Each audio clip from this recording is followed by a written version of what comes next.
This episode of Lords of the Storm is brought to you by our sponsors over at Patreon, where you, yes you, can also support the show. Just head over to patreon.com/Lords of the Storm to become a patron today. Greetings, mortal.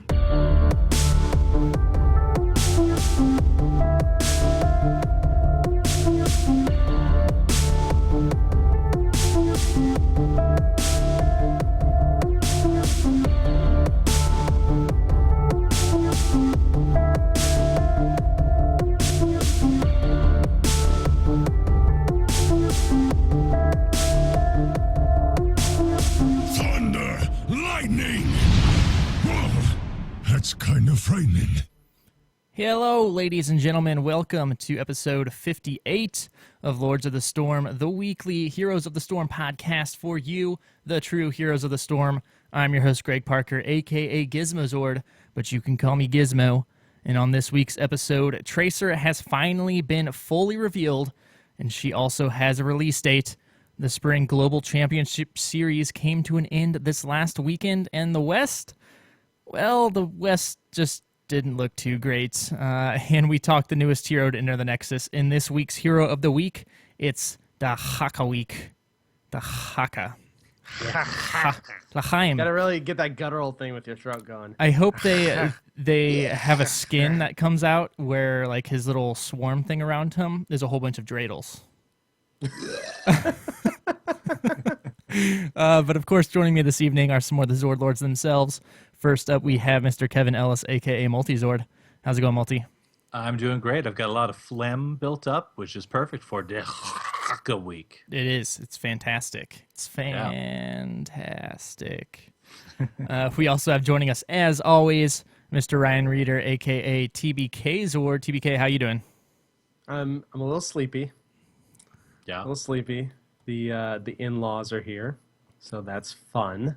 Nice. And you've still got Fun. the baby, right? Is that thing still alive? Yep, it's still alive. Excellent. That's We've, always good news. So we've won the game for 3 weeks so far. That's pretty good. Hopefully we'll continue winning. You just lost the game because you thought about it. Oh, that's how it works? Crap. That I'm thing? not like 20 years old. Is that still a thing? I don't think so. I think you just Was need it to take ever that a out thing? back and bury it. Yeah, probably. I don't know. So what have you guys been up to in gaming this week so far? Multi, how about you? Oh, you know, my standard little bit of Heroes, a little bit of Overwatch. I've been trying to push the Hearthstone ladder a bit more this month just because we've got that new expansion coming out. At least the rumor, very founded rumors, that it's going to be on the 26th of April. And when that happens, they're going to split out the ladder to where, you know, you've got your standard and wild. So my thought is, as much as I would want to push Legend on standard because that's going to be the new competitive mode, if I can get down to a low enough number when the split happens, say standard's really crazy and no one's really figuring it out and it's hard to push ladder on standard, I'd at least have a backup with wild. So that's kind of my plan, is to get somewhere nice on the 26th and then just see what I can do with the rest of the month from there. Yeah, that'd be nice. And I would imagine, you know, a lot of the, you know, upper echelon players are going to switch to standard. Oh, yeah, Maybe they'll finish the month out on wild, but I'm sure some of them will go ahead and switch over. So, you know, the competition is a little less fierce there to finish it off. If I switch to wild. Yeah, it's true. And I could try something that I'm really familiar with and maybe augment it with some new cards too. So it's probably the easiest way to get legend, which is why I don't want to do it, right? I want to prove that I can play with the big boys, and yet at the same time, I just want that card back. That's all there is to it. So Yep. That that's darn the struggle I'm in. card back. All right, TBK, how about you? I've been playing some Heroes. A lot of Heroes fun. Mostly just like I refocused. I got some quests done. Just like, man, I had quests built up for a while, so I needed to get some quests done because I'd just been playing whatever the heck I wanted to, which is fun, but it's not very. You don't get gold. You don't get much gold. That's that why you way. got to crush them out in AI games. I had a huge know. build up because I've been trying to play a lot of Dahaka, right? And all of my quests were completely unrelated to him. So one day I was just like, all right, fine. AI, whatever. And I actually got paired up with this hammer that did a stellar job of just pushing. Like every game was 3-4 minutes that we did because he just Yeah. knew the exact spot to sit, to just siege the whole time and didn't care what the beginner AI was doing and all that.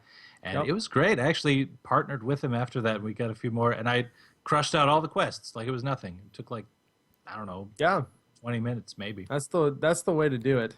I think so. I did also run into the bug that where you pick a hero and then it switches you to another hero while you're in Oh, game. yes. I So was in I- one of those games with you. Yes. So That was a good time. I was super excited to play Gazlo. I was pumped. I was ready. Mhm. And then I get Diablo, and not just Diablo, but Diablo without my sweet angelic Diablo skin. And not only that, on the crappy brown horse mount. Yeah, that was so weird I- because for us, like I just felt saw bad. you queued as Diablo, and I had heard you talking about Gazlo, and I was pumped to see the Gazlo changes, but I was like, maybe you had second thoughts last minute. I don't know. I should have questioned it. We should have jumped out of that queue. 'Cause it was janky. It's Apparently, it's a thing. It's Is definitely it a still thing. going on? Oh yes, there's not been a fix for it released yet. So hopefully Blizzard's aware of it. Dustin Browder has been like answering multiple tweets. is bad will on that. fix. Yes, is bad. Will fix. So Okay. yeah, there's that, and then WoW. Yes. Shut up, Greg. I've been and it's funny because I've been enjoying myself because I can actually play WoW casually when I'm not paying a sub for it and not feel bad, because I've been working on getting like alts leveled up so that they can passively generate tons of gold for me so I can buy a bunch of WoW tokens. So my goal is to play Legion completely free except for maybe buying the box. Yeah. I'm gonna try. It's I've actually been wanting to play WoW for the past couple weeks, and my game is broken. Some of the files in there, and so I tried to go and repair it, and I think my repair file is also broken. So I'm just gonna have to reinstall it, and I keep putting it off. So I think I'm gonna do it while I'm sleeping tonight. But I've taken enough of a break besides just going in and playing the alpha on occasion to see what's new in there, that I'm looking forward to getting back in. I need to level up to 20 to get, what do you even get? Oh, the Hearthstone portrait, right? Yeah.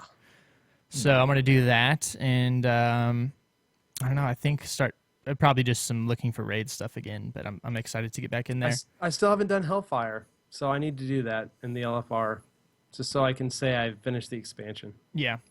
But other than that, just Heroes. I know TBK and I finally got some games in together. It's been a long time with It has been a long time. Gauntlet and Monty, I believe, was in there with us. Yeah. So, Kevin, we need to get with you now. Agreed. I know we haven't been able to get the three of us just because of schedule issues for the longest time. Yeah, it's been nuts. true. It's rough. I play But with TBK some, but where are you, Gizmo? I am all over the place. Yeah. I Well, me don't too. In all fairness. It's all right. But this weekend, I'm really looking forward to. I'll be playing a lot, and we'll get to why later. Besides that, the fact that the game's just awesome, and I want to play it. Yeah. So let's go ahead and hop right into it. TBK, what do we got going on in the store sales this week? So this week we have Nazebo, the Grim Skull Nazebo skin, and the Robot Cyberak and Nubarak skin, which is fantastic.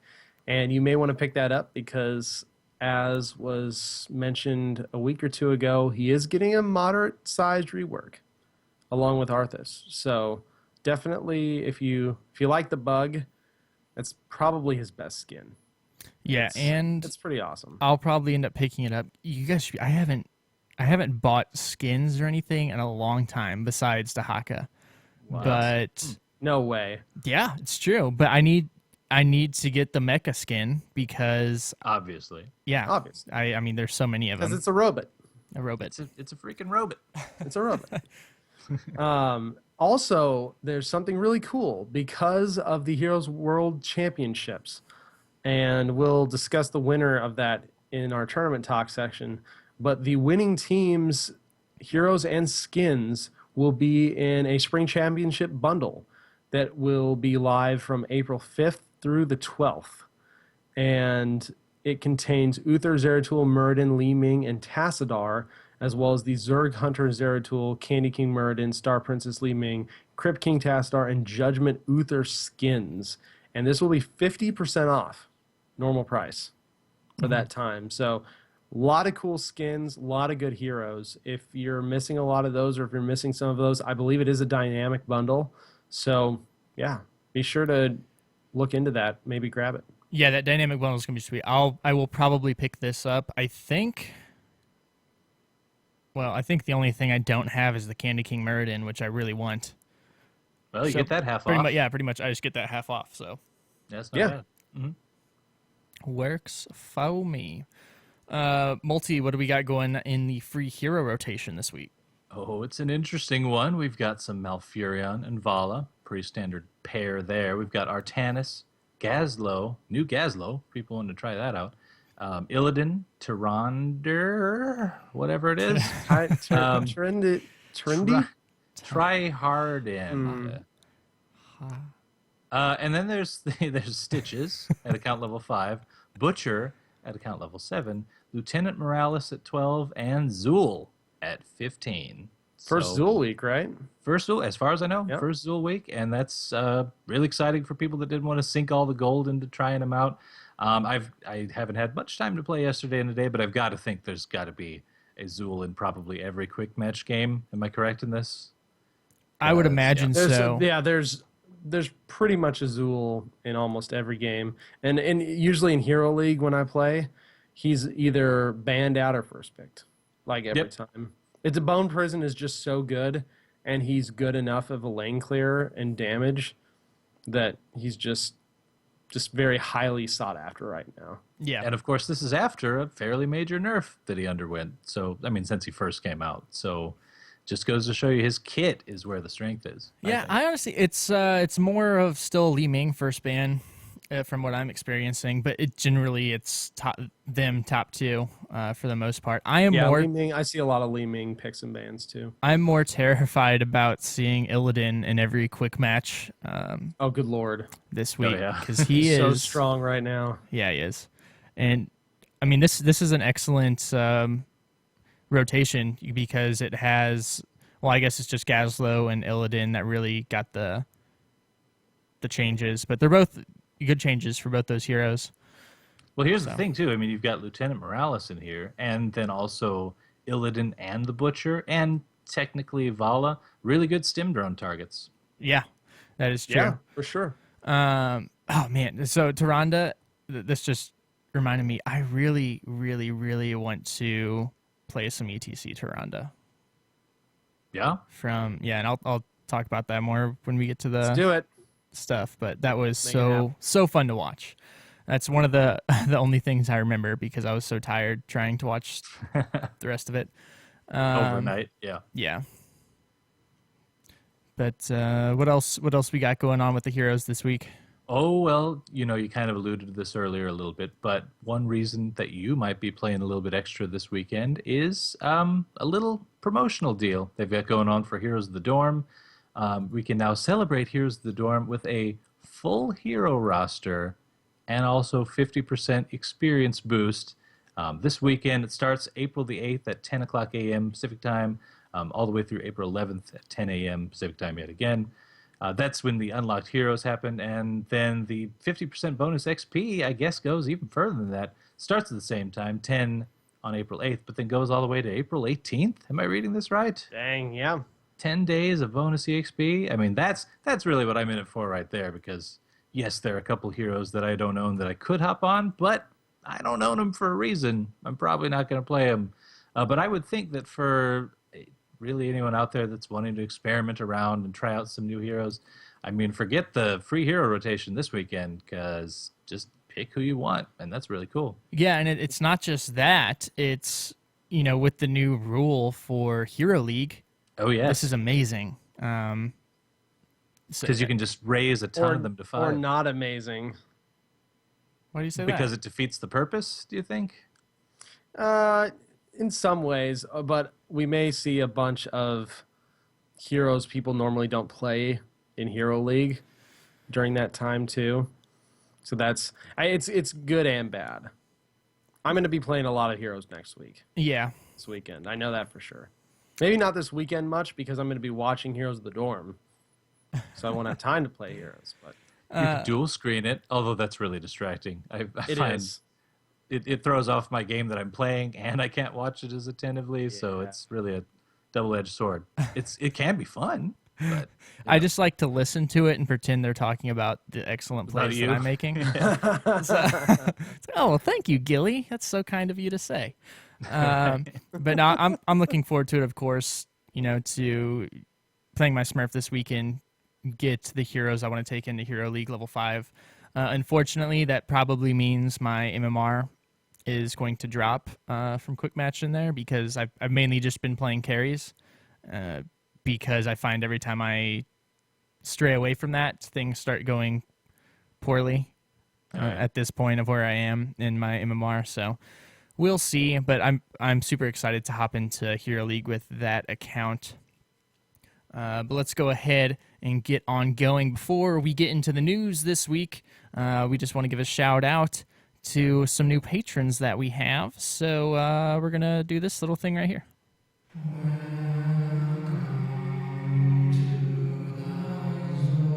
You have been deemed worthy of bearing the Zord title. Welcome to the Zord Lords. Yay! So we got 3 new patrons that have earned their Zord title. First up, we have Frostmark. So welcome, Frosty Zord. Then we got Mosley as Mosley Zord, who, by the way, good luck to you this weekend watching Heroes of the Dorm for that huge and awesome 10K prize. If you win that, we better see you at BlizzCon. Oh, You have no excuse not to you go can now. afford it. And then we also have L Train. So L Train Zord, choo choo. Welcome to the Zord Lords, everyone. And thank you guys again so much for supporting the show. It really does mean a ton to us. So thank you so much. But let's go ahead and hop into the news this week. So as I mentioned earlier, Tracer has finally been fully revealed. She's coming out on April 19th to those that pre-ordered Overwatch Origins digital pre-orders. Yes. And then only April- At least right now, as far as we know. Yeah, and I then know with Artanis, back when they did that, you could log like a ticket or something sometimes with your key or with your receipt, and you would get access to it early, but that seems like a huge pain. yeah, and then it's April 26th for everyone else. But I do want to go back to this because I do understand it's a huge pain, but man, this is rough because I just last week went into GameStop to pre-order the collector's edition Oh boy. because I want the statue. I want Yeah. more importantly than the Soldier 76 statue, the baby Winston figurine and the Yeah. poster. So I'm in a really tough spot because obviously Heroes is my main game. I do a podcast on it. I don't want to buy Tracer in Heroes, and not only will I not get her on the 19th, but then I wouldn't get her until May. 24th. Yeah, whenever. Yeah, whenever Overwatch came. Because right now, the way that you actually unlock Tracer and, the card back for Hearthstone and all that is just a physical code in the box if you go that route. So, yeah, I'm with you. I have luckily I just put $5 down. I think I can probably just go back to GameStop and get that back. I hate to miss out on the little Winston figurine and stuff, but I kind of have to because otherwise... I'm with you. I'm not going to blow the gold on Tracer when I'm planning on buying the Origins edition in the first place, right? Yeah. So It's like, hey, sorry guys, we're not going to be doing a Tracer Hero of the Week until she's been out for 2 months, right. because Blizzard. It's again, I understand it's a pain, but something with this big of a deal, I don't know, they either need to not do it. And this, I don't know if it was this big of an issue with the whole Artanis thing. Was there a big... It wasn't, because the game came out the next week. Yeah, and there wasn't like a huge reason to buy a physical copy, was there? There wasn't any like big collector's items?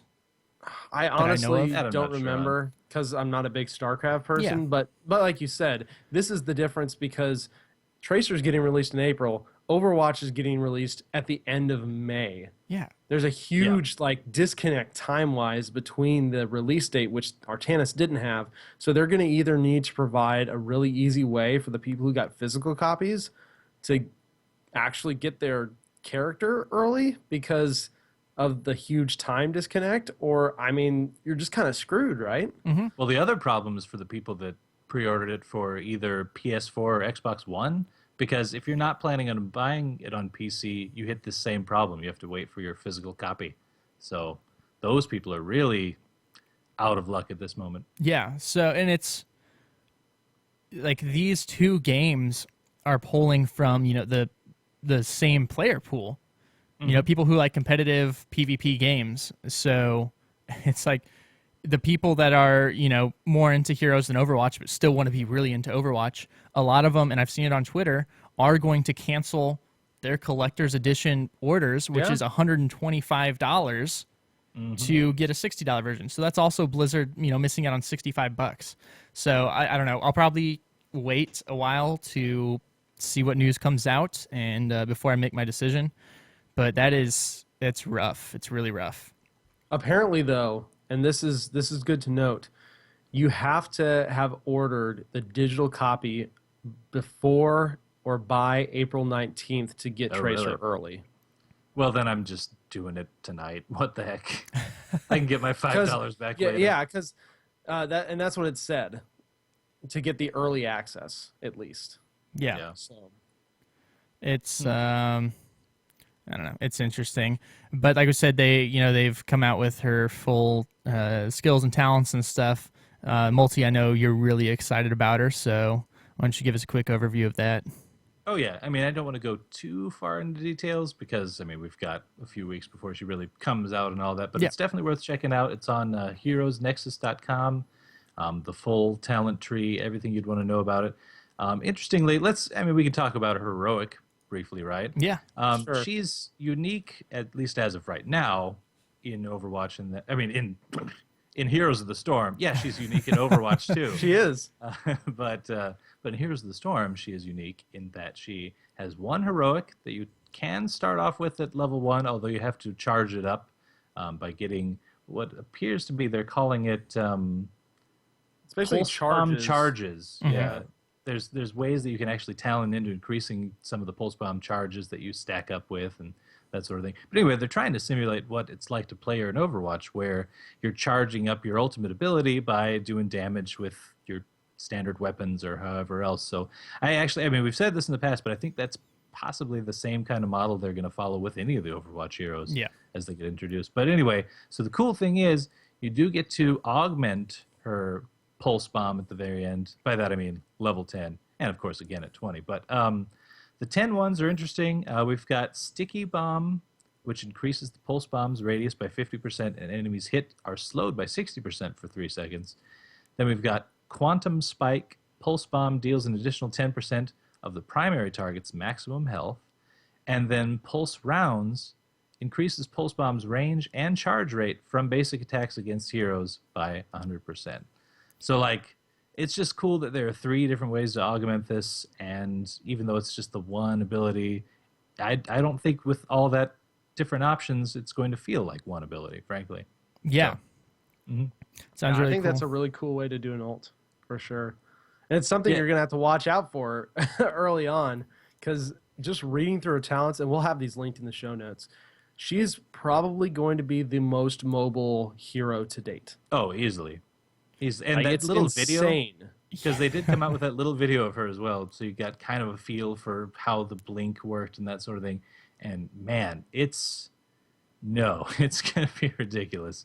I mean, you think about how good Li Ming's one little teleport is, and just throw that through the window, because this is way, way out of control. She's got 3 of them, plus a rewind. Yeah, and it seems like the range on it is Li Ming's teleport when you can choose that talent that talent, upgrades it. yeah. The bigger one. So it's She's going to have to be squishy as all get out to compensate. Oh, she's going to be. And I mean, to get the most out of your damage, you'd want to still maybe close the gap and get a melee off and that sort of thing. So, I mean, she's going to be super high skill cap for sure. But I mean, it's not going to take a lot of skill to get away as her to escape Yeah. fights and stuff. No. So I mean, what we might Octograb. see is okay, fair enough. Octograb is. I'm playing Murky when she comes out. That's right. Instant counter. Yeah, CC Unless- is going to be huge against her. Yeah. Unless she Slows, just totally rune wastes stuns. him. Who knows? But again, that video, they had that in development video with her skins and kind of showing some of her previews, and then we will have that link in the show notes so that you guys can check it out. But let's move on into the tournament talk to kind of talk about what happened this last weekend and what's coming up this weekend. So Oh, TPK. wait. Multi, Yeah, Multi had a little competitive thing. Oh, Yeah, I don't know Yes. if you see this in your notes or not, but anyway, okay. So Overwatch just yesterday released this whole new patch that also showed everything we needed to know about where they're at with their ranked. They call it competitive play mode, and so it's really interesting because I actually think that this sort of thing or something a lot like it might work in Heroes of the Storm. And I mean, right now that the Worlds is over.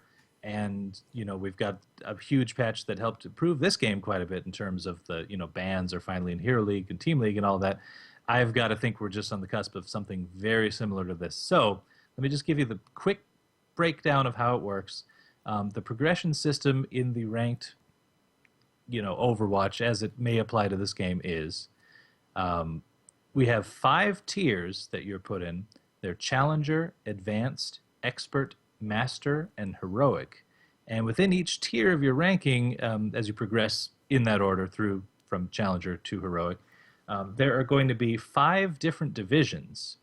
So when you start off in Challenger, you can't actually lose a division once you've lost so many games. You just don't go down. It's like the early levels of the Hearthstone ladder, right? Up till 20, you just cannot go below.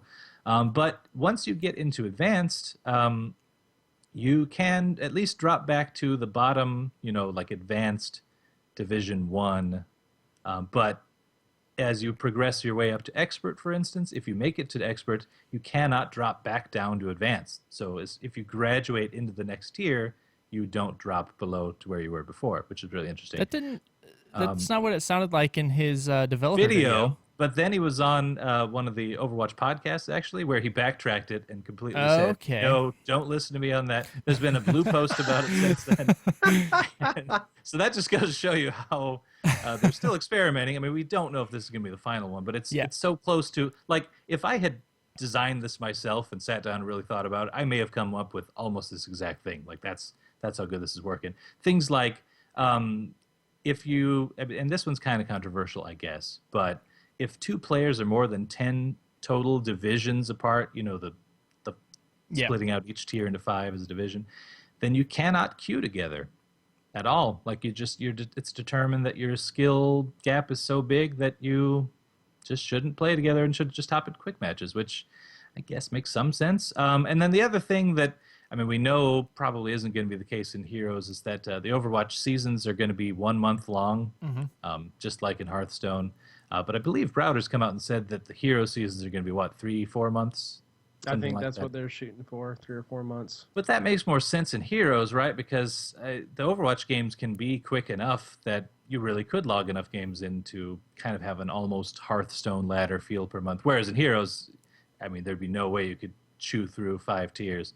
But it should be mentioned, too, that the Heroic tier is going to function just like the Hearthstone Legend rank, in that you can't drop out of it at all. So once you get there, no chance in that. And you also receive an actual number rating against everyone else in that tier. So we will know like our top 50 leaderboard through that sort of thing in Overwatch. And I don't know. What do you guys think? Do you think this could work for Heroes as well? Do you think they're going to take some inspiration from it? I think possibly some inspiration. I'm expecting in Heroes something kind of more along the lines of what League of Legends has. Or With StarCraft probably would be apt StarCraft's going to. comparison. Because, it is technically the same game director for both StarCraft and Heroes. And he did come out and say, 2 weeks ago now, it's switching over. They're doing away with the ranks completely. It's going to be bronze, silver, gold, plat, master, whatever, grandmaster. Grandmaster, yeah. But Grandmaster is still supposed to function like Legend and like this, right? Aren't we supposed to have our actual rank against everyone else in the Grandmaster tier? I don't think they've come out and stated that yet, and I don't know. I wouldn't mind it, but in these type of games, like, they're not wanting to show MMR and stuff, which is people on both sides of it. Controversial. Yeah. Yes. Right. But yeah, I wouldn't mind the Overwatch system. I think it's better than the current system we have. But so if it's that, that's cool. If it's more like StarCraft, I'm absolutely fine with that. But it brings to question, when are we going to see these changes?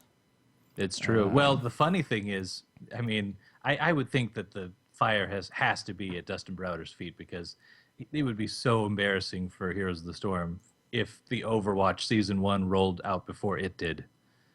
So like in my mind, they've got maybe 1-2 months to do this before they just get punked by Jeff Kaplan and the Overwatch team.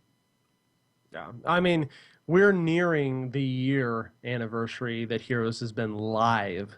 Yeah, that too. Not just alpha, not just beta, live.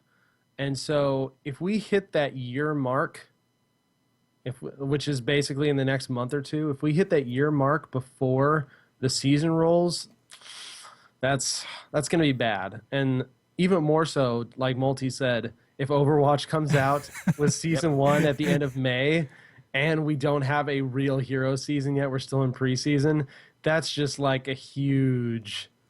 It's almost a slap in the face. Yeah, I mean, it is. That's ridiculous. It's just one of those things like, what have you guys been doing for a year type things.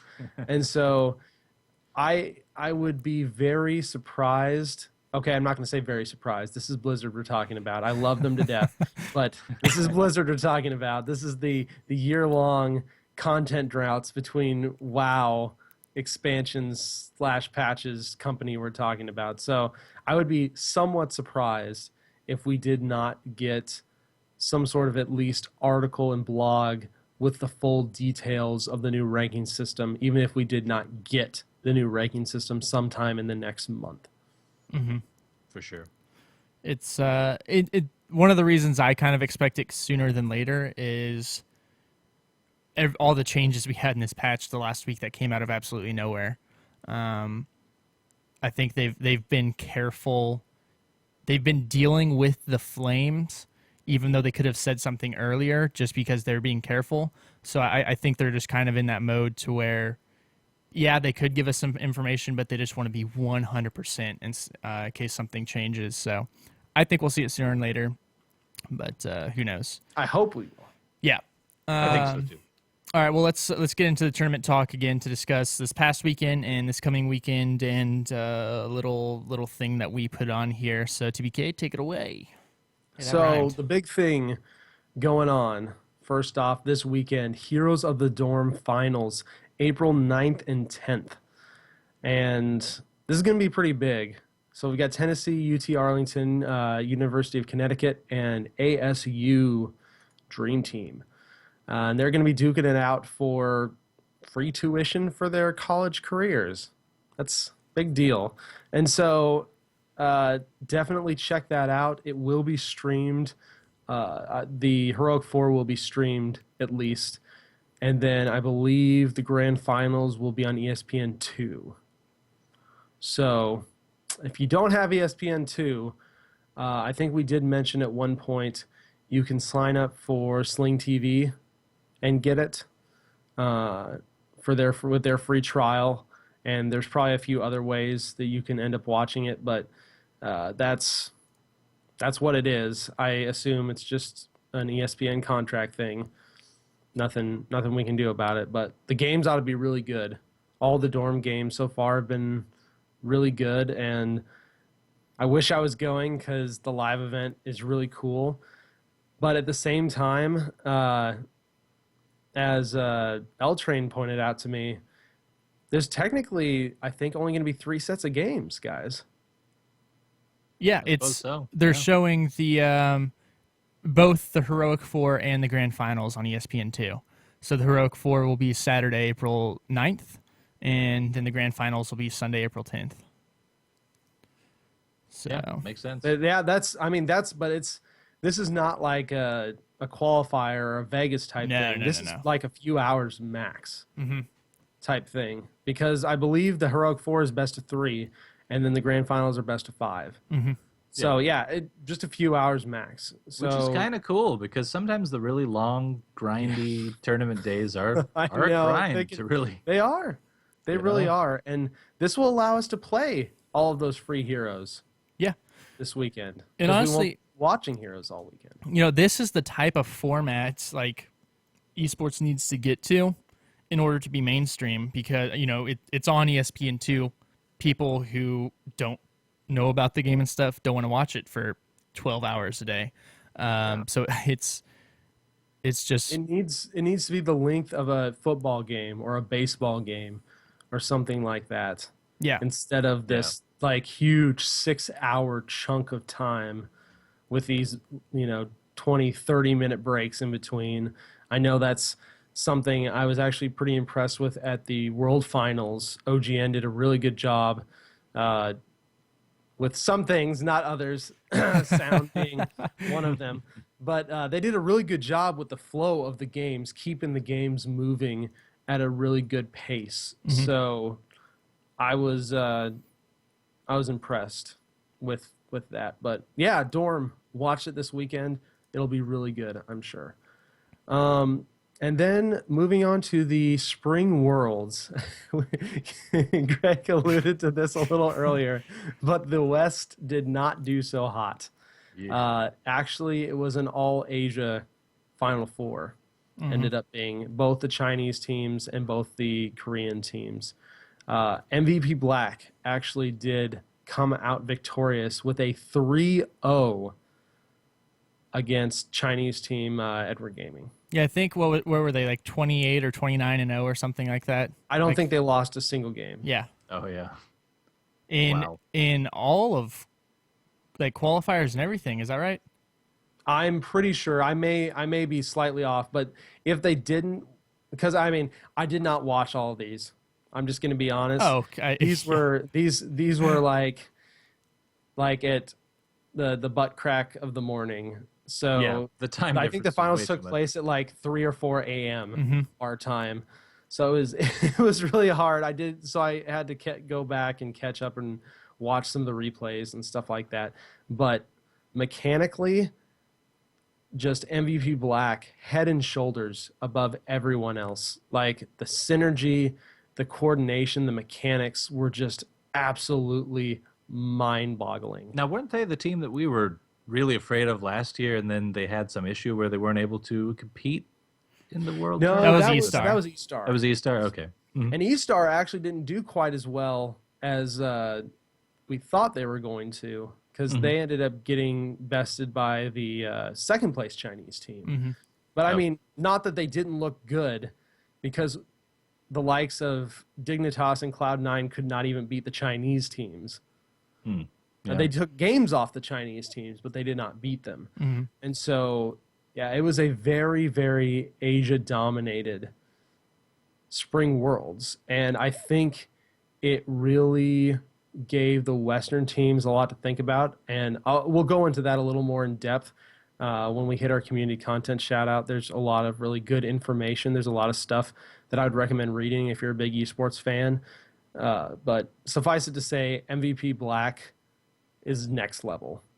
They just were mind-blowing. Yeah, it's so many like they're just on the same page like so many times. As soon as it looked like things were getting out of hand for them, I don't know how they do it, but every time like it's just like instantaneous, all of them just bam, and then it's right back in their favor. And in just these nutso situations, they always turn it around, always. It's I think we're going to see some big changes in the meta here in the Western regions. Yeah, because the Spring Worlds actually took place on the Rhaegar patch, the same patch where Rhaegar's Ancestral was nerfed to where he couldn't cast it on himself. It was not on the latest patch, which was, I think, the first time in tournament history they actually played on tournament servers Yes. and not on the live patch. So that was kind of interesting as well. So this next thing is going to be a whole new ball game. And the one thing that made me sad was the Asian teams didn't really seem to care about Falstad or anything. And I love Falstad, and now I feel bad for playing him. I will continue to play him. Oh, he's still amazing. Yeah, but That's it's OP. it's like, oh man. But the ETC Tyrande combo I was talking about, man, who was it playing that? What's their name? TNL, TNL. the old Team DK. Yeah, the first set I watched this weekend was of them, and that thing was amazing and so fun to watch. Like, they were just dominating with it. And ETC and Tyrande are two of my favorite heroes, probably in my top 8.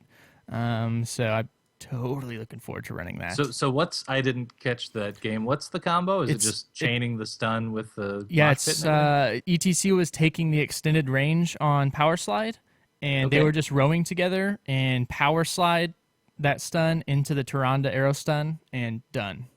Yeah. That's pretty serious. Yeah, because I mean, he would always do a slide to put him between, their nearest escape, and so they got that. I don't know how long of a stun it is total, plus then the pushback if needed, and it was just destroying anyone caught out. Yeah. If you guys really are serious about wanting to improve your play, go find the VODs. They're on YouTube, OGN Global YouTube channel. Go find the VODs and watch these, and you'll see the most mechanically skilled players in the world playing these heroes. And there was a huge variety of heroes played too. This was not a small set of heroes. This was actually a pretty big set of heroes. We saw a lot of Tyrael play. Asia loves Tyrael, which I love because Tyrael's awesome. Sanctification stuff, just the plays are just insane. So if you want to learn more, if you want to learn how to play a certain character, look up those games, watch those games. Really, really good to kind of see what the pros do, the synergy, and just how they play their characters, the positioning they have on them, and that sort of thing. So check those out. And then now that we're done with spring, we're rolling right into summer. The NA summer qualifiers start April 12th and 13th. We are moving right on into this. As soon as Dorm is done, the first single elimination qualifiers are starting. The top 2 teams out of that will advance. A second qualifier will be held April 16th. The top 2 teams from that will advance. And then the third single elimination qualifier will be held April 17th. And the top 4 teams from that will advance. The 8 teams qualifying will then face each other at the North American Summer Regional, taking place May 6th and 7th at DreamHack All-Stars in Austin, Texas. I am so sad about this because I 100% was going to be going to DreamHack before I even knew this was taking place, just because Austin is a reasonable drive from Kansas City. True. Not so reasonable for me anymore. So Can't you swim though? I think there's a body of water you can cross. It's fine. Something.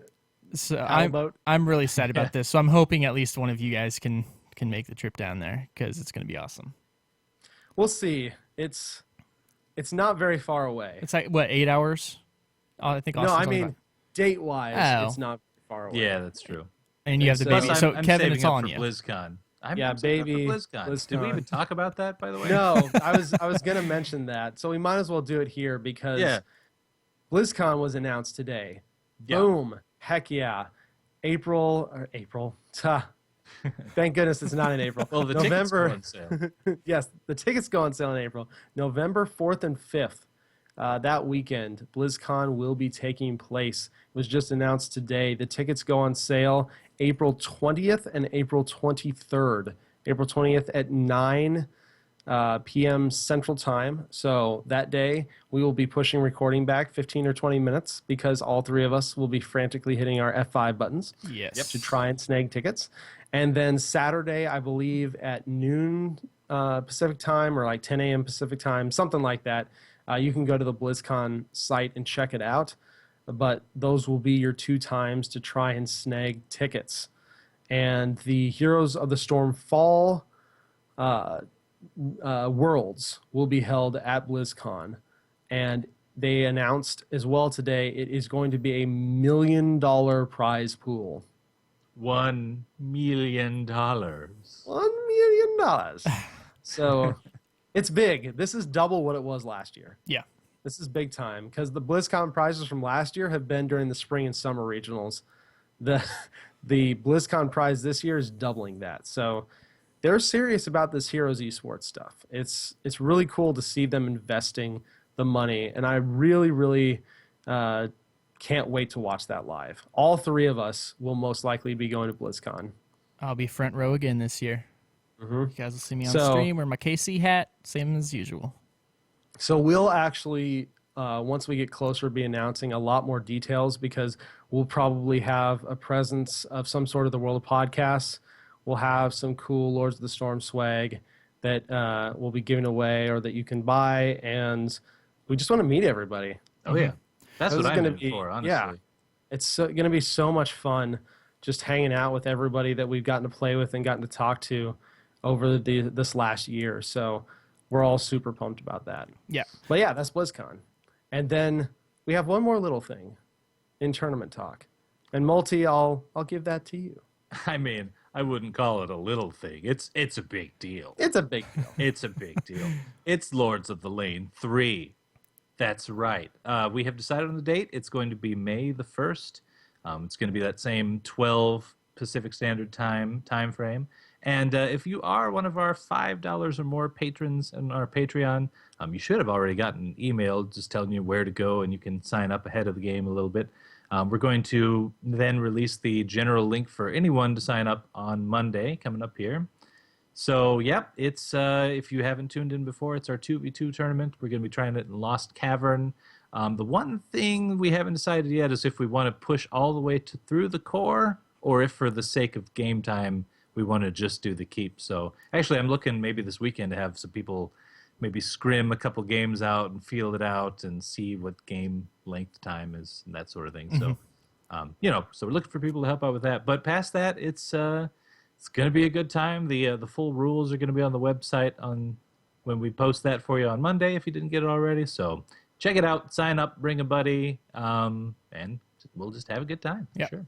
It's more like Lords of the Lane 3.2 ish.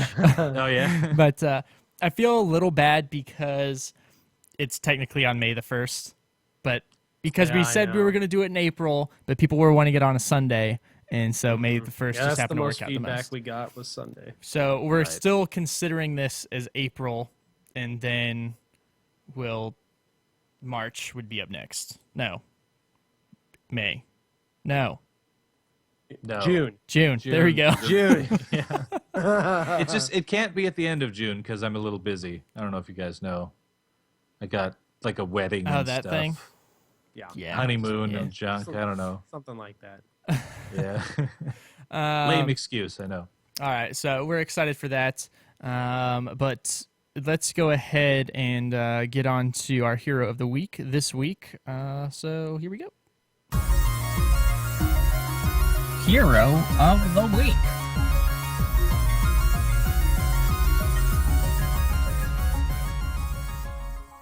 All right, so hero of the week this week is the Haka from StarCraft. He is the Essence Collector, Primal Pack Leader, and he's cool looking. And he has a big arm and a little arm, and then later on he has 2 big arms and 2 little arms. So that's pretty neat, right? Yeah. That's- That's my favorite part is the arm meta. that Super he cool. brings. But he's been out about 2 weeks now, and of course he is the newest warrior into the game. But we're gonna go ahead and call him like a specialist warrior That's how I think of it. from what yeah. he's feeling like right now. But yeah, so the build we're going over tonight is kind of considered what the lane warrior. I Yeah, guess it's sort we're of a dubbing it. lane, also like a pushing. It's where you get the most out of like having the map presence that he has, and then just being able to push out lanes and like he's not necessarily the best main tank in the game, and he's not the best bruiser out there either. So he's kind of like in this weird spot where he's really good at lane clearing and switching lanes naturally, which we'll get into all that. And he can definitely be played. He reminds me kind of like the really early days of Leoric, in that he was another guy where out the gate, his strongest suit was his ability to just wipe out that lane and keep siege damage going. And I think that Dehaka can bring that too, especially with this build. Yeah. And we chose this build specifically because we feel it fits best in quick match, where if you're playing solo, it's really easy to do. A lot of the other builds, and he has a lot of them, which Yeah, we're he actually going to does. post a link to an excellent guide where he has I don't I even think know. the dude has 7 different builds. Yeah. In Listen this to link this guy. alone. Yeah. So you can check all those He's got out. a huge talent variety, honestly. Like they did a great job with this kit. Yeah. So we had to pick something. Yeah. So we Had to pick something. we stuck with this. Feel it's better for solo queuing and stuff. And he's fun to play. I will admit right now, I am not the greatest Dehaka player. I try. I enjoy his style, but it hasn't clicked with me quite yet. And I have not specifically tried out this build, so I'm really excited to do so. See if it helps me at all. It's pretty good. I mean, it's one that you don't really need to rely on anybody else. But as we'll get into, if you do have a little bit of support on Dehaka, he kind of can get some tanking done and get in there and mix things up. So, oh yeah. So let's hop right into it for his special mount. He doesn't have a mount. This is Brush Stalker, which again we talked about kind of in his preview, but it's a 40-second cooldown and it allows you to burrow to any bush on the battleground. So yes, it is as sweet as it sounds. And there's a little bit of a cast time to go down and then a cast time to come up in the bush. And it announces it for your team, but I think it makes a sound even if it's on the other team, right? I think so. I kinda mean, it hear is a it. giant monster coming up from the ground. Yes. So if you Yeah. couldn't hear And that, it's not the wouldn't be very fastest realistic. thing in the world either. So great for lane changing. Again, we talked about that presence for ganks if you're in good communication with somebody on your team for ganking. And then also I love it. It's more risky, but you can go to bushes on the enemy side, like where past their keeps and stuff. And I've actually used that a few times to secure some kills whenever we didn't even have a gate down, which was an excellent That's pretty feeling. gutsy. Yes. That is very gutsy. I will admit I also died afterwards, but you know what? I got the kill. That's hot one balls. for one. It's fine. But let's move into his trait. TBK, what do we got going there? So his trait is Essence Collection. You gain 10 Essence from takedowns and 2 Essence from nearby minions dying.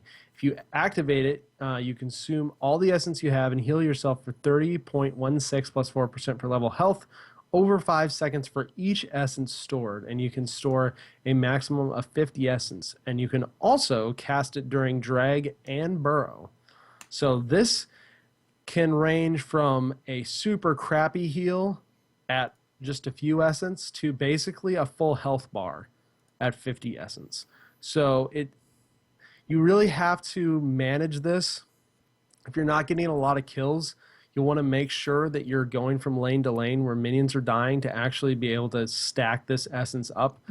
But if you're getting kills, then you can actually sustain yourself completely just from kills because you get 10 essence per takedown. So 5 takedowns, you're basically full up. So anything over 30 or so essence will give you, even 25 will give you a pretty decent heal. And so the big strategy in this is not just the collecting it, but knowing when to use it, because it does take 5 seconds to fully heal you up. And so you can still be bursted down during that time. So you have to be strategic with when you use it and when you don't. Yeah, when you using it early, and then also, like we said, we can use it with burrow, which we'll get to in a second. And also, depending on what talents you pick and stuff, you getting that 50 stacks can be very important because that's what triggers, the next step in that talent. And then also this build that we're going, the kind of pushing build and whatnot, is very good for getting those stacks up fairly quickly because of his lane clear. Yeah. And a few talents that help improve it as well. So Yes. this build we're going over is really a lot about getting a lot out of your essence collection, for sure. Let's hop into his abilities, and Multi, what do we have for his Q? Well, what I'd call his main ability, Q, is drag, and you have a 75 mana cost, 15-second cooldown. you lash out with your tongue. You just kind of go like, and then you deal 166.4 plus 4% per level damage to the first enemy hit, and then you drag them with you for 1.75 seconds. So this is, again, if anyone's familiar with League of Legends quite a bit, it's kind of like the Skarner ult was, but it's just your 15-second cooldown Q ability. And it's not, I mean, it's definitely one that feels bad to miss, but if you have gotten a lot of Muradin games in, Muradin's Q is the same kind of distance, same kind of speed, that sort of thing. So just kind of put yourself in the Muradin mindset, and that'll help you out some. But interestingly, it can be used several different ways. I mean, naturally, one of the best things you can do is actually fully drag someone out of position and get them into a gank. But that's not all you can do. You can actually just lick them first, and then you can walk through them with a future ability we're going to go over, and then just get on the other side and body block them. They're stunned for the whole time, and there's really, I think this is the ability where a lot of people haven't fully felt out everything you can do with it. I mean, you can auto attack as you're going, dragging people along, and of course keep your Dark Swarm up as you're doing it. And there's so much to this ability, really, frankly, that it's tough for people to unpack this early, I think. Yeah. Also, it's a bit difficult to hit at first because there is a little delay before it actually comes out to hit the enemy. So you really have to time it out well and take that little delay into account, because I miss so often because I think it's going to hit where I know it should, and it does, but it was like a half a second too late. Mm-hmm. And it feels a lot like Stitch's hook, where he kind of leans back to throw it, but it almost feels like a longer delay because the range is so short that if they're running directly away from you, you almost have to have them like at least within half the range. Otherwise, they're going to walk out of it. So it definitely takes some getting used to, for sure. Yeah, your safest bet is to get just as close as you can, pretty much, For his W, we have Dark Swarm. This is 50 mana on a 9-second cooldown. You deal 62.5 damage a second to nearby enemies for 3 seconds and become able to move through units. Deals double damage to heroes and can be cast during drag and burrow. So this is a cool ability, really good for lane clear. Does a decent amount of damage to heroes. However, be careful with it because while you are able to move through units are also able to move through you. So No body blocks. You're the front line that becomes the front gate to your back line. See what I did there? That's true. That's a good analogy, Greg. That Thanks works. for that. So Well, and I mean, 9-second cooldown doesn't sound like a lot, but it kind of is, especially if you're using the Dark Swarm to put yourself in a bad position. There's a lot to it, I'd say. Yeah. More than you think. And I mean, that can be used really well in situations kind of like Leoric's Wraithwalk. Obviously, you don't have the speed increase to where you can necessarily, catch somebody to get through them and then body block them. But it's still usable for ganks and whatnot. So a really cool ability. A lot of his abilities just have so many different uses that I really like. And then his last basic ability, TBK, what do we have? It is Burrow. It is 65 mana on a 0.5 second cooldown, which doesn't sound right to me. So I believe the cooldown for it is longer once you use it. So that is a Heroes Fire thing. I don't have the actual thing. Suffice it to say, it's not 0.5 seconds. But I'll try you to pull burrow it up into as we go. Yeah, you burrow into the ground, entering stasis and becoming invulnerable for 2 seconds. So this, again, has so many different uses for it. You can use this to dodge large amounts of incoming damage. You could use this to stop a pyroblast. You could use this to... And this is where your essence comes in. You can use your essence while you're in burrow. So you can pop that, go into burrow, and 2 of that 5 seconds that you're healing up, you're completely invulnerable, which is really cool. You can use Dark Swarm, so you can actually burrow down, use your Dark Swarm, and be hurting minions or heroes around you while they can't hurt you either. You have to be very careful because this can also put you in a Rexar-like feign death situation where you could get screwed over just as much as, save your life. Whereas sometimes teammates will come and save you, or sometimes teammates will leave you, and you will be all by yourself. Sometimes you just get yourself caught out, for sure. Yeah. And it should be noted, too, you cannot cancel burrow early. You have to stay in the ground the full 2-second duration. So you can't just pop in, pop out, and avoid the damage real fast and then run away. You're stuck there for that 2 seconds. So you have to be really careful about when you use it. Kind of like all of his stuff. I mean, that's kind of a theme we're talking about. I feel like this guy, and he may be a little lacking in some numbers here and there. We'll see what Blizzard does with him. He's not horrible by any means. He's actually probably fairly close to being pretty decent. I feel like this guy is going to have an absolutely insane skill cap. And once he gets to a solid point and pros start picking him up and we start seeing him in these pro games, hopefully even in some of these summer qualifiers, we're going to see some just insane plays. Yeah, absolutely. Okay, burrow, after you come up from it, 20-second cooldown. 20? The 0.5 seconds is the time it takes to go under the ground. Go under the ground. And actually... makes more sense. Yeah. He is squishy, but his survivability is pretty insane. I have found great success several times to where, one, it's whenever you're trying to escape, you're using burrow defensively, life or death situation.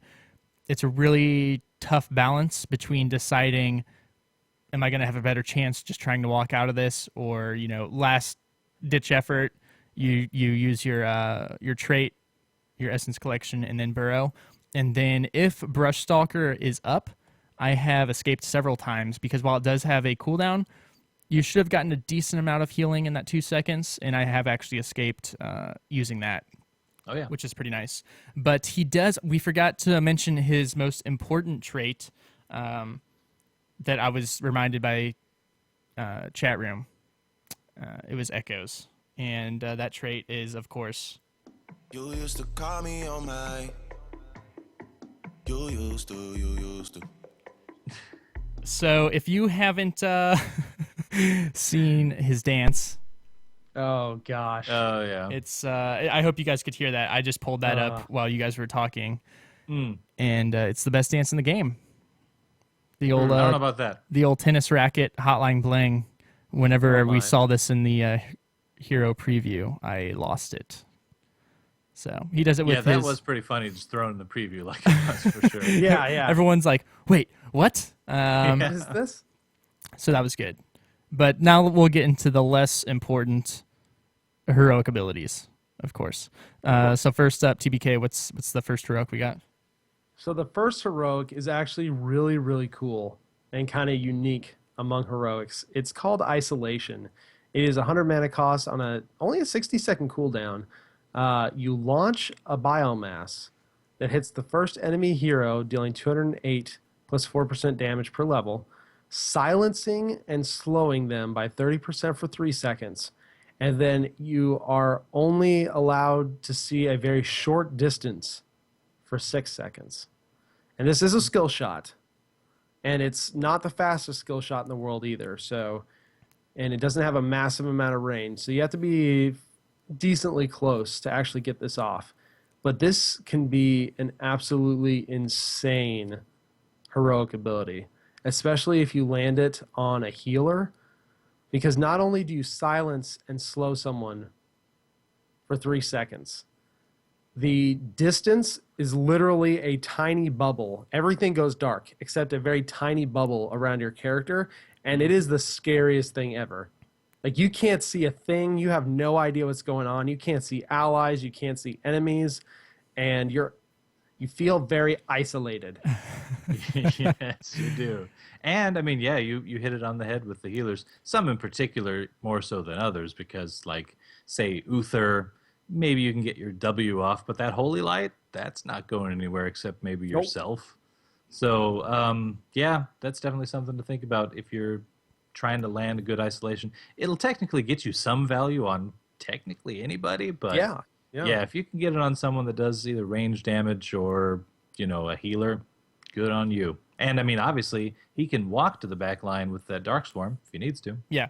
And I wonder if isolation works on, say, Lily, because it's not a skill shot, but I wonder if somebody, if no one's in sight, if she can use her Yeah. Q. I seem to think that she would probably just get it off anyway, but I really Yeah. have no way of knowing. Like it would just cast it without her knowing where it's going. And also, if you're just guessing with your Holy Light on Uther, can you heal someone else? If you just remember exactly where they were? I haven't messed with any of that stuff yet. I kind of want to. You should drink from that fountain. That's what you say whenever you get isolation on you. That's right. We haven't gone over second one yet, but I'm just gonna say right now, I'm not a huge fan of these heroics. While isolation one? is good, and if you get it cast on you, it feels real bad. Casting it on someone doesn't really it doesn't feel powerful. Like it doesn't make you feel powerful because you don't see that person running around like they have their head cut off. So I don't know. You just don't feel like you don't feel BA to me. But they feel it. They do. But So, yeah, it's- I know what you mean. It doesn't, as a It feel is- thing, it was underwhelming. Yeah, but it's- it's not it's- as underwhelming as how adaptation no, feels. I mean it is a good ult, but it just doesn't feel good. But yes, so adaptation would be the second one, which is 85 mana on a 90-second cooldown. After 5 seconds, you heal for 60% of the damage you took over this period. Yep. I mean, you're gonna get more healing just out of your essence collection, just flat out the trait. I think. Yeah. I mean, even if you talent this into the level 20 talent later, I don't know why you would do that. It's just, it's like a worse Arthas's, Army of the Dead. Like, it's just not a ton. And I mean, teams could see you put it on yourself and then try to play around it to where they don't do a ton of damage to you in that period, and then you get no value out of it. So you either get very little value, it feels like, or none. And generally, no. I tried it a few times because I do like some of these self-healing talents. Like during his heyday, I was a fan of it on Anubarak and some of these others, but this one's not it. It's not good enough. Yeah, it's I mean if you're bad at skill shots, because isolation is hard to land, it's slow It is. moving. It has to be pretty close to really guarantee it. Yeah, and- At least it prioritizes heroes, though. I mean, you Yeah, start with it won't miss. It'll miss minions. Yes. so Right, You don't when have you to worry start about playing them him, blocking. you get used to drag actually hitting minions, which it does do. Keep that in mind.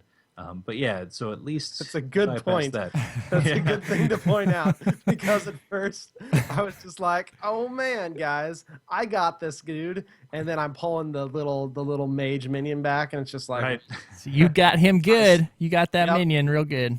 You got the health globe. That was worth it. I did. I did get that. So yeah, I mean, if you're not good at landing isolation or your team's ignoring your isolated target, which if you get a support, it doesn't really matter if they ignore it because it did its job anyways. Feel free to try it out and prove us wrong that it is a great heroic ability. But let's go ahead and hop into the build. What are we going to be going with for level 1? So level 1's actually really interesting because there are a couple that are pretty good. For this build, we're going to go with Primal Aggression, which is where your Dark Swarm deals 100% bonus damage to minions and mercenaries. So, and here's the thing, like, it really does pretty good damage to them anyway, even if you don't take this. So while this is technically optional, the way we flow through the rest of the build, it really starts to come into play, and you'll see that as we go. Because it is true, when you do take it, it's the sort of thing that every time you don't take it from then on out in future games, you just don't feel the same because you're just not able to wipe waves like this does.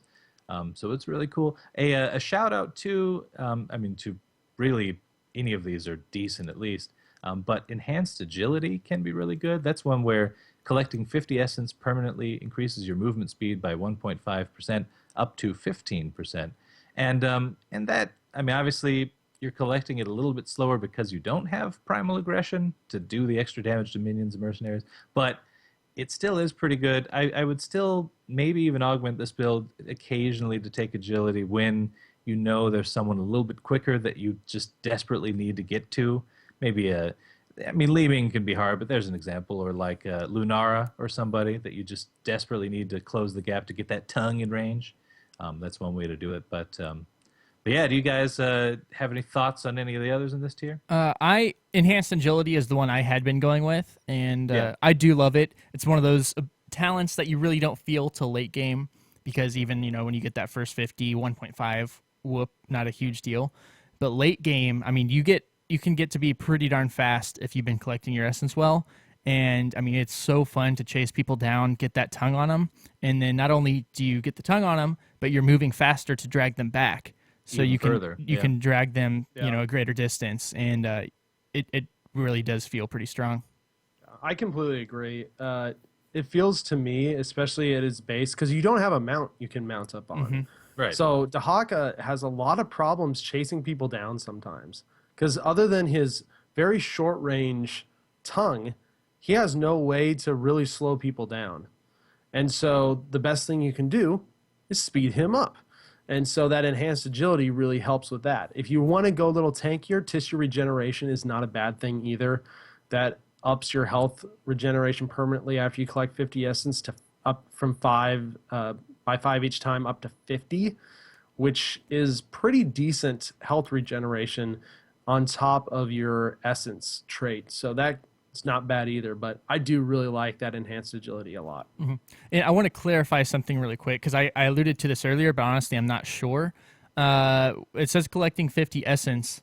Does that mean I collect 25, I use my trade, I collect 25 more? Does that count, or do you have to get that full 50 stack for it to take effect?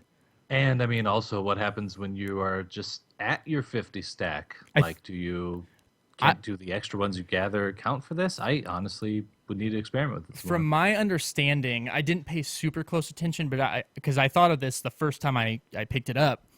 And from my understanding, it's you have to collect the 50 and then use it And then to collect 50 more. It's like you have to hit the 50 mark. That's Yes. kind of the vibe I got too, but I didn't really do the science on it yet. That's what I got from it, and we could be wrong, but I believe once you hit that 50 mark total, which would make sense because it'd be really easy to hit 50 essence total, Yeah, just over and and that's over not again. a big deal at all. But holding on to it and hitting 50 essence is a little harder. So, and it does say it permanently increases your regeneration by 5 up to 50. So, my guess is, and at least for the tissue regeneration, collecting 50 essence permanently increases your regeneration by 5 up to 50. That one might just be overall every 50 you get additively adds Yeah. 5 to health regeneration. Maybe, I don't know. It's weirded, or rather, it's worded weirdly. No, it's weirded wordly. I'll stick with my first one. Yeah. If anyone in the we'd chat have to, room we'd have knows, to play around with that. yeah, if anyone in the chat room knows, let us know. Or if you listen to this later, hit us up on Twitter and our Discord, and we will clarify yeah. that next week. Yeah, for sure. But level 4 TBK, what are we going with here? So this one we're going with one who collects. So this increases your essence collected from minions by 50%. And this is actually really huge because, like I said, especially if you're not getting those takedowns, your essence collection comes in really slowly. So getting this talent and clearing a minion wave is a huge deal for extra essence. Because those 5 or 6 extra essence you get in 2 or 3 waves is a massive healing difference. So I really like going this just for the sustain. It's just great sustain. Yeah, I actually, despite whatever build I pick, this one I choose pretty much every time because it's just so noticeable. And I mean, the way that you tank on him at all is through essence collection and getting off good heals with your Yeah. just traits. So yeah. I have tried 2 others. I have tried Lurker Strain, where Barrel grants stealth for 5 seconds afterwards. Didn't like it. It's been used on me a few times where it seemed pretty effective, but when I used it, I didn't like it. And then I do kind of like Numbing Eruption, where emerging from Barrow knocks nearby enemies back and slows them by 30% for 2 seconds. Great for team fights. Burrowing not only to protect yourself from the damage, but also if you position yourself right, you can actually, when you come up, knock somebody back towards your team to kind of trap them. plus the slow is nice. And then it's also great for escapes because, like we said, he doesn't have mount. He can't mount up. He doesn't really have a way of escaping. So that knockback's pretty nice. And the slow lets you gather some distance for that. Yeah, it's extra escape. CC. I played around with those too as well, but ever since I seriously touched One Who Collects, I didn't go back because I love it. It's just really noticeable. Yeah. Let's go to level 7. For here, we're going Essence Devourer. And where's that one? Gathering Regeneration Globes grants 10 Essence. So again, going back to that Essence collection, now you're getting 50% from waves, plus 10 from that globe per wave. So it's really, really starting to stack up here, which is nice. And honestly, I really like this tier, just overall. This That's tier's true. got a ton of good stuff. You've got Symbiosis, which every time Darksword damages an enemy hero, you reduce his cooldown by 0.5 seconds. That's so awesome. Constriction, another 0.5 seconds for drag duration, which brings it up to 2.25 seconds of stun and pullback, which is insane. Feeding Frenzy, basic attacks reduces drag's cooldown by 1.5 seconds. Like, this is an awesome tier. Yeah, which is good that they stacked a lot of really good talents on the same tier, because if these were scattered throughout, it would make for one very obvious, clear build for him. Yeah. For sure. So, and full disclosure, I do take Constriction quite a bit, the extra drag time, because I'm already not that bad at dragging. Like, I can kind of get some good distance on it and also turn an auto attack with some stutter stepping and stuff. So I found that one's pretty valuable too. But yeah, I'm with you, man. All of these are good. Yes, absolutely. Level 10, we'll just go real quick because we kind of already talked about it. We are going to be going with Isolation here, just for that, the team fights, isolating that healer support if you can. And even if you can't get to them, really it's going to affect anyone you hit, which is nice. Let's go with level 13 multi. What are we going with here? 13 is another one that has a couple options, but Whirling Dervish. This is one where you reduce the durations of silence, stuns, slows, and roots against your hero while Dark Storm is active by 50%. And the problem with this, that's Dark Swarm, I suppose. It does say Storm, though, in the... We'll have to point that out to somebody. Anyway, Man, we're just finding Heroes Fire bugs all over the place. just issues all over, Yeah. man. You need to call up Forecourt. Anyway, so this is pretty good. I mean, obviously you don't take it if the enemy team doesn't have a lot of those types of CCs, because then that's kind of a waste.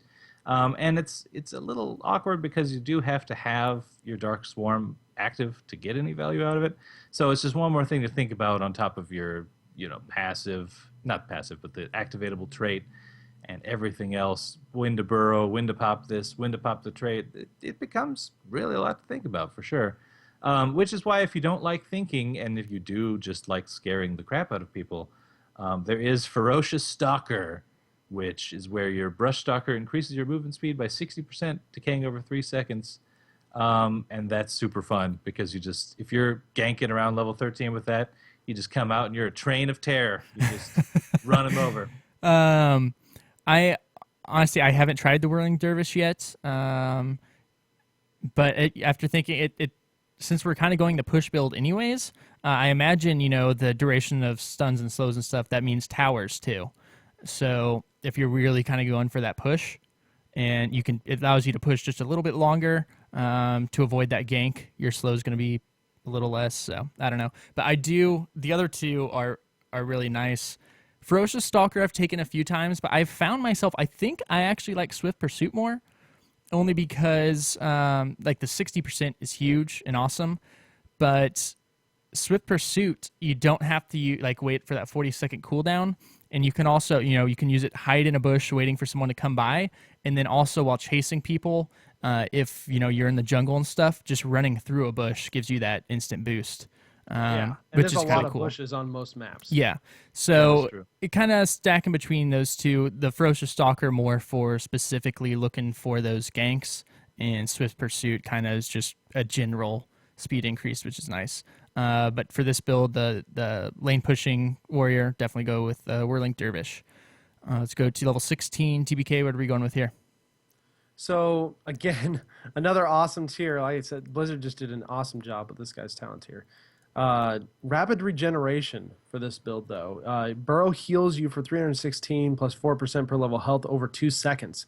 So this is really nice because every time you burrow, you get an automatic heal, which is it's not a huge heal, but it's a decent heal. And if you combine this with whatever essence you have, when you pop back out, you'll normally be fairly healthy again, which is super nice, especially depending on the situation that you burrowed.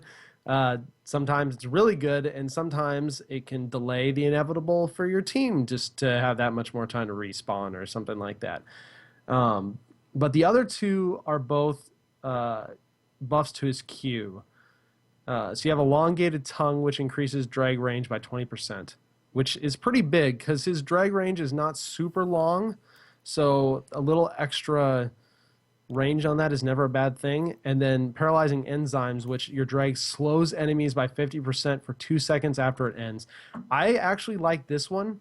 This is what I usually take if I don't take rapid regeneration, because not only do you have the 1.75 seconds of stun and drag back, or 2.25 if you took the talent, now they're slowed by 50% for 2 seconds afterwards. Like, you're probably, if there's somebody else near Dahaka, the enemy you grabbed probably isn't going to live. Yeah, if you're on the receiving end of all of that, it's just such a drag. Oh man. You made it funny. Yeah. I do like the paralyzing enzymes. The elongated tongue, not a huge fan of, because 20% of a short range is still a short range. It is noticeable, but yeah, I'm kind of with you. Yeah, it's no Stitches hook. But it's no fish hook, guys. I only find myself not taking rapid regeneration if I find myself in a duo support comp, because that heal really is nice. And I believe at level 16, once you get this talent, the barrow, like the heal is actually like 540 around there, which is one thing I've kind of always bothered me about Heroes Fire. And I think just the talents in general, when they're listed, the numbers they give you are at level 1. Yeah, the level 1 numbers. Which makes no It's sense always because increased by, you get it at 16. So rapid regeneration is super nice. Level 20, here we are going to be going with Apex Predator, and this reduces Brushstalker's cooldown by 30 seconds and the cast time by 0.5 seconds. So, yeah. Yeah. Brings it down to 10-second cooldown. And I mean, this is the sort of thing where, maybe it is a little map dependent sometimes, because and based on how the game's going. Obviously, if you're pushing their core down right then and you think you're going to win, there's no point in really, digging all around the map. But if it's kind of contested, you kind of want that mobility to jump around to different, shrines, or you want to be able to. The best one, I think, is in Dragonshire, because frankly, like, if you can sneak an entire dragon yourself almost. Like, you can dig down bottom, cap it, dig up to the top, cap it, dig into the middle, and then just grab the dragon. I mean, if you're completely uncontested, you could pull that off all by yourself. So, and I have done something similar to that, and it is super fun. So. Yeah, because by the time you cap it, the cooldown for Brushstalker is almost off again. So, it's awesome. Yeah. But I want to shout out Contagion as well. If you took Isolation to 10, which a lot of the time you will, Contagion's actually really cool, especially if the enemy has a lot of melee heroes, because Isolation hits all heroes near the first target. This can be absolutely huge. This can be basically a Sylvanas Wailing Arrow, but with extra stuff added to it besides just the silence, which is pretty huge. So you hit somebody, it splashes in a fairly, I mean, it's not a super huge radius, but it'll splash around. Which of course reduces 75 or damage taken 75% for 4 That's seconds. never bad situationally, especially if you've been getting focused. Yeah, in late game when you're doing team fights, that and your tank, that become an extremely powerful ult or ult upgrade at level 20 if you're fighting the right enemy team comp, or you're on a map where the objectives caused you to bunch up like that. Okay. And I just thinking about it, I wonder if I love Apex Predator, but I wonder if we're overhyping it a little bit because while 10 seconds is awesome, maybe it is more map dependent because late game like this, a lot of the time teams are sticking together now, roaming together, looking for those fights. You don't want to be caught out by yourself. So if you do catch someone out by themselves, maybe it's awesome. But I wonder, he does have hardened shield as well, which of course reduces 75 or damage taken 75% for 4 It's seconds. never bad situationally, especially if you've been getting focused. Yeah, in late game when you're doing team fights, and you're your tank, that might be one you want to pick up quite a bit as well. For sure. The tricky part about using it, though, because I have taken Hardened Shield quite a few times as well, is that you become almost a World of Warcraft tank with all the different cooldowns and things that you have to think about with damage mitigation. Like, you go into the fight and you're like, all right, when am I going to Harden Shield versus when am I going to hit my D and get the Essence Collection going? And when do I actually burrow for rapid regeneration? And, like, should I be hitting my Whirling Dervish to block, certain CC effects? Like, it becomes, and that's while you're trying to aim 2 skill shots, including one that you have to stutter step backwards to drag people certain ways. There's a high skill cap. There's a lot going on with this guy. And that's okay. That's pretty cool that there's that feel though, but it does add a lot. So yeah, definitely take that into consideration. But yeah, so that's the build, the lane pushing warrior, Dahaka, and one of the interesting things we talked about how many viable talents he has and stuff, and how lots of the tiers are really good. However, he feels a little undertuned right now. And I can't put my finger on what it is necessarily. But again, the pros, top players haven't really been playing him because they've been focused on Worlds. So maybe we'll see some sort of strategy and stuff come out that's just awesome. Will blow our minds. But for right now, for us lesser mortals, at least, he something just seems a little off, not quite right. It's with his squishiness, and really, like, we even talked about this early on, the fact that because you have all this damage mitigation stuff between burrow and your self-heal and all that, like, he should be a little bit squishier, because if you're super tanky, like Diablo-style health pool, plus all that, you really would just be too much. So, I mean, I don't disagree with the squishiness, but I kind of underestimated it, because I played him a ton on the PTR at first, and I guess when it went live, I don't know, something weird happened, because maybe I was just playing better people in my actual live accounts MMR or something, but I had a lot harder time. Like, I was getting blown up sometimes, being aggressive on him, even sometimes being a little passive on him, which to me isn't how you should play him in the first place. Like, you got to get in there and get good drags off. So he's in a weird spot. And I had said previously I wanted to main him, and I still kind of want to, like, just be a good Dahaka, but I don't know if I can, like, main him unless they tune him up a little bit or something, because I think he's very team comp dependent right now. Mm-hmm. He needs a lot of support, because unless he gets a really good drag into tower range or something like that, he needs his teammates to be around there to execute on the plays he makes, because most likely he will not be finishing you himself.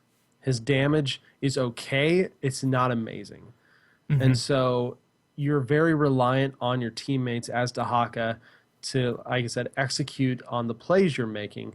And so he works much better in a planned out team comp or a full 5-man than he does necessarily sometimes in quick match. Yeah. Yeah, and any Right support now, to at him least. really does give you a lot, though. I actually queued into one quick match where there were 3 people that queued together, and it was your standard, like, Tassadar, Abathur, Illidan trio. They were trying that old strategy out again. But it was kind of cool, because on rare occasion they would actually give me the Tassadar shield and Abathur's, hat plus the shield plus everything, and I went from being a squishy little bug to a absolute terror. So, I mean, there's definitely some comp play to be done with this guy to see if we can get some interesting stuff going. Because I'm with you. I think that he's comp dependent, but with the right comp, we could see some really cool stuff. Little Zerg on Zerg action. I know, right? Double Z. I was RPing the whole time. I was just making bug noises, just chirping. Well, man, this episode's going. Let's hop over to Heroes Counters really quick just to take a look. The Haka can be strong against top 5. Well, what do you know? There's only 5 that have at least a score of 30. We have Abathur, Morales, Kel'Thas, Li Ming, and Chen. I actually have not played against an Abathur as Dahaka yet. I want to because Brushstalker is amazing for it, it seems yeah. like. Yep. Be very careful as Abathur Yeah. when you have a Dahaka on the enemy team. And then, Lieutenant Morales, your tongue plus isolation, it can wreck her. And kind of same Completely. goes for the others. Dahaka can be weak against. We got Tychus, the Butcher, Gazlo, Zagara, and Leoric. Makes sense. He's definitely weak to Leoric. That guy wins every trade against you, and it's rough. for the Yeah. record. And then good synergies with the Haka. We got Zul, Abathur, Brightwing, Nazebo, and Uther. And these are still fairly fresh votes and stuff, so I'm sure we will see them change over the week. So keep an eye out for that. But let's go ahead and move on real quick. TBK, what do you got for this week's community content? So, as I kind of alluded to up top when we were going through the esports stuff, my community content shout out is 2 different things. The first one is from Reddit. It's just a topic entitled, "What made MVP Black so strong? Has anyone analyzed what made them so strong?"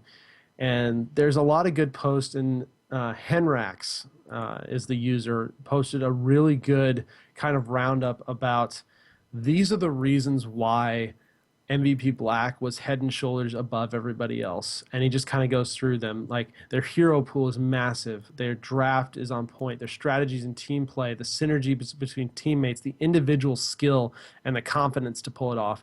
So if you're interested in if you've watched the games and you want a little more in-depth information, definitely check that out. It's a really interesting read. And then I also wanted to shout out an article from Score Esports that Josh Throne Gauntlet wrote, and it's called "Humility: What We Learned from the Spring Global Championship." and so it's actually a really good recap of kind of the whole championship in general and why a lot of the reasons Asia dominated over the NA and the EU scene. So again, if you're interested in that, the links to both of those will be in the show notes. They're both very good reads. Yeah, and the one comment I want to make about the MVP Black thing, about their confidence and to be able to pull stuff off. I kind of alluded to it earlier about the fact of how they were able to take situations that were completely out of their favor and instantaneously turn it around. Yep. The difference between them and other teams in those situations back out and lose 1 hero, 2 heroes in the process. And I think it's natural to make that call because if you go back and watch these games, like, it is bad situations, but they have the confidence to instantly turn it around. They know what they can pull off and just completely turn the team fight in their favor. So like that is a huge point to me. And again, I haven't seen all the games and stuff yet, but just from the few that I was able to catch, like, that really stuck out to me. It could be argued that the entire game is just knowing what you can pull off.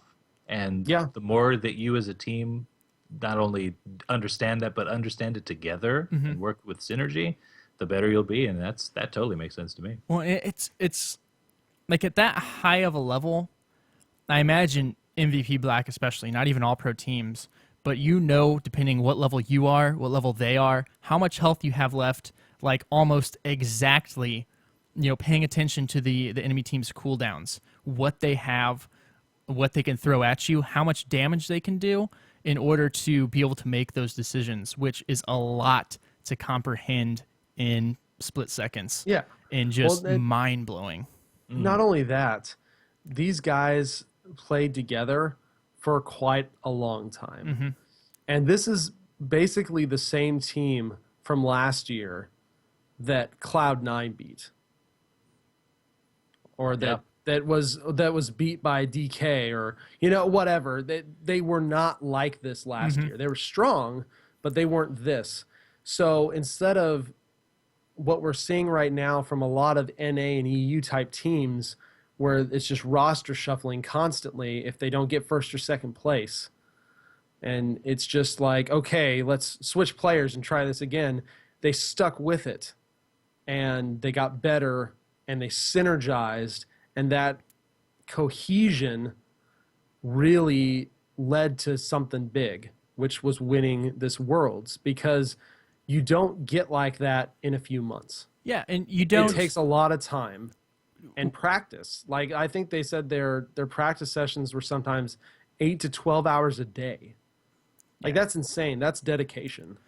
And They definitely earned it. I like that yeah. because you don't, whenever there's roster shuffling, you bring in a new player, that player gets better, the team does not get better because they're still getting used to playing with that person. In MVP Black's case, they've had it, one player gets better, the entire team gets better because they have that synergy. So I really hope, I really hope that the NA gets to the point eventually to where things kind of settle down. And I understand, we want to see that parity in the top teams. It gets kind of boring seeing the top team stay up there for a long time. But I hope we get to that point to where teams stick together, however, still are able to climb up and not just stay in one spot. But we had a lot of questions this week. And we talked a little bit on some points longer than we intended. So I think we're just going to be able to get through one this week, and then we will hit the others up. So which one are we choosing? Let's just do the top one.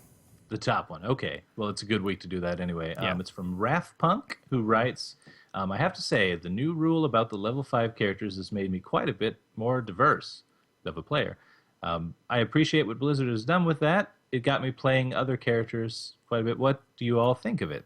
And the reason I point out it's a good week to mention this is that, hey, Raph, you can play all of the heroes this weekend.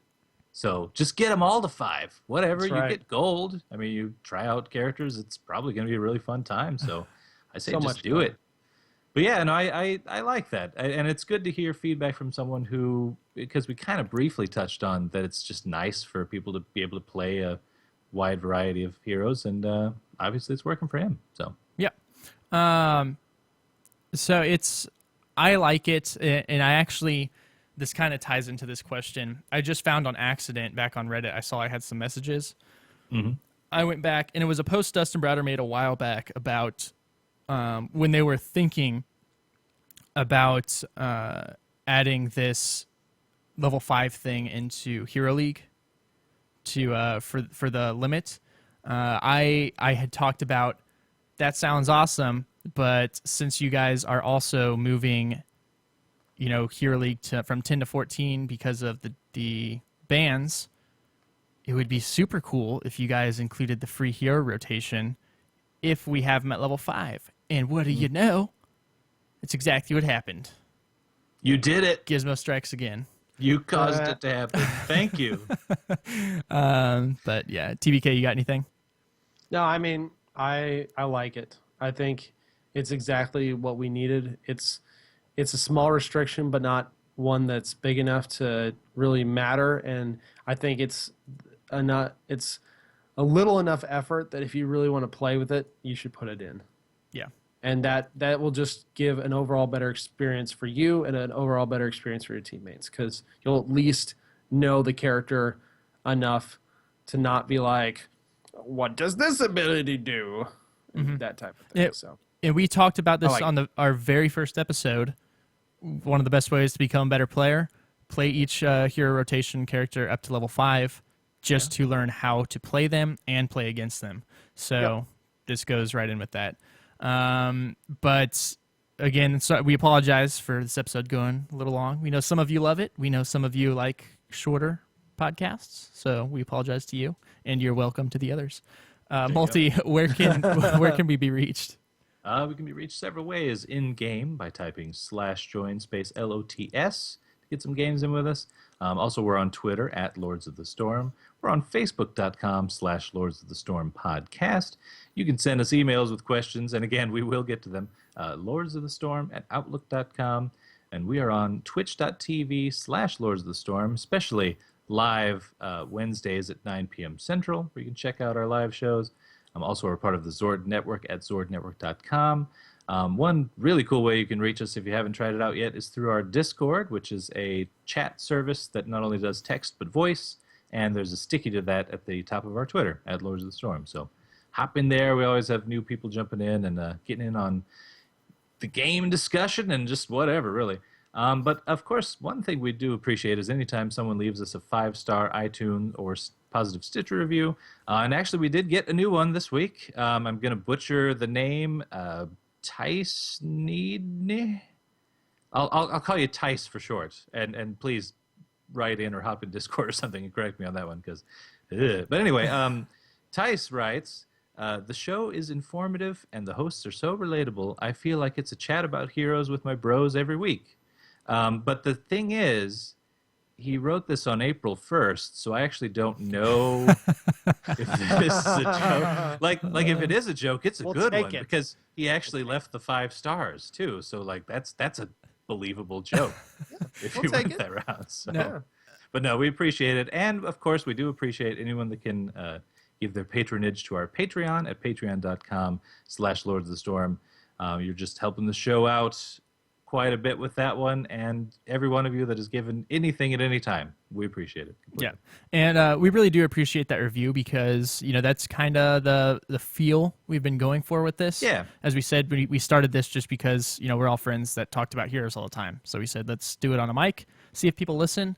So we're really glad you like that feel of the show. But you can also reach us individually. You can find me on Twitter at Gizmozord and on Twitch at twitch.tv/Gizmozord. You can also find me occasionally on Convert to Raid, the World of Warcraft podcast for Raiders with Pat Crane, Darius, and some of the other part-time guests like myself, part-time hosts. Multi, where can they find you? You can find me on Twitter at Multizord, and also I do another show about Overwatch called The Cavalry. It's on Twitter at The Cavalry Show. And you guys, you can find me on Miitomo if you want. Just follow me on Twitter and then tweet at me that you want to hook up on Miitomo, and I'll follow you back, and we will become weird Japanese bobblehead friends. Meet homies. Homies? Yeah, something. I don't know. Meet homies? That sounds weird. TBK, where can people find you? Lord. You can find me on Twitter at TBKZord and on twitch.tv/TBKZord, where I'll probably be streaming at least once or twice next week because Chair League starts up again. Woo! That's right. And so that'll be a lot of fun. So watch it, participate in it. It's a lot of fun. Or just find us on Discord. We'll be playing games. Lots of games next week because 50% XP. Oh, yes. So you can expect to find all of us on next week quite a bit. Real quick, just wanted to point out, apologies for those of you who looked for last week's show on YouTube. I kept trying to export it. It kept failing. I'm not sure why. So hopefully this week's will go up, and I'll try and put last week's up as well. And then I just wanted to give a quick shout out to Raftpunk. He donated 3 hero codes to me for my Smurf account. Nice. Which is awesome because I'm trying to play that account free. That might be cheating. I don't care. I appreciate it. It's still free. Yeah. I mean, so thank you. A gift. You guys have any quick shout outs? No, Nope. Not that I can think of. Oh, shout out to Totemly Drunk, actually, who had me on for the his Overwatch show, Heroes Never Die, this week. So, and actually, we had a huge patch hit in between the recording of The Cavalry and Heroes Never Die. So, in either show, I have unique stuff to say. I'm not just a broken record. All right. Shout out to him. Well, that's going to do it for this week's show. We just want to give a special thanks to our patron producer, Ouroboros, for helping support the show. Thanks a lot. Means a lot. But we will see you guys next week. Bye-bye. See ya.